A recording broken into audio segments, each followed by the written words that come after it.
UP की राजनीति में कुछ चेहरे ऐसे होते हैं जिनका कद चुनावी आंकड़ों से कहीं बड़ा होता है। ब्रह्मदत्त द्विवेदी उन्हीं में से एक थे। वह नेता जिसके सामने कभी दुश्मन भी सिर झुकाते थे। 1990 का दशक बीजेपी के उभार का दौर था और ब्रह्मदत्त द्विवेदी उस दौर के सबसे प्रभावशाली चेहरे में शामिल थे।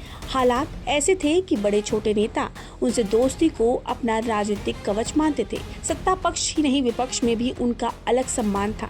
लेकिन ब्रह्मदत्त द्विवेदी की पहचान का सबसे निर्णायक पल आया 2 जून 1995 को, जब लखनऊ के गेस्ट हाउस में लोकतंत्र शर्मसार हुआ।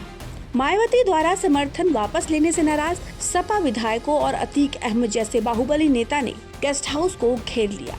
पानी और फोन के तार काट दिए। हथियारों से लैस गुंडे मायावती को बाहर निकालने की धमकी दे रहे थे और उनको अभद्र भाषा में गालियां दे रहे थे।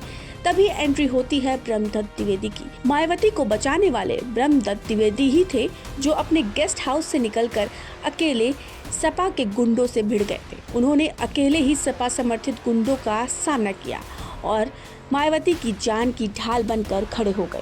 यहीं से वे सिर्फ एक भाजपा नेता नहीं बल्कि मायावती के लिए राजनीतिक संरक्षक बन गए। कहा जाता है कि इस घटना के बाद मायावती ने उन्हें इतना सम्मान दिया कि 1997 में भाजपा बसपा गठबंधन की सरकार बनाने पर 2.5 साल के लिए मुख्यमंत्री पद का प्रस्ताव केवल ब्रह्मदत्त द्विवेदी के नाम पर सहमति जताई। लेकिन नियति ने उन्हें सत्ता का शिखर देखने नहीं दिया। 1997 में गैंगस्टर राजनेता मुख्तार अंसारी के करीबी संजीव महेश्वरी जीवा ने उनकी हत्या कर दी। ब्रह्मदत्त द्विवेदी की मौत के बाद मायावती फूट फूट कर रोई। बाद में उनकी पत्नी जब चुनाव मैदान में उतरी तो मायावती ने उन्हें भाई की पत्नी बताकर वोट मांगे और उनके खिलाफ कोई उम्मीदवार तक खड़ा नहीं किया। ब्रह्मदत्त द्विवेदी आज सत्ता के इतिहास में भले मुख्यमंत्री के रूप में दर्ज न हो, लेकिन यूपी की आत्मा में वे उस नेता के रूप में दर्ज है।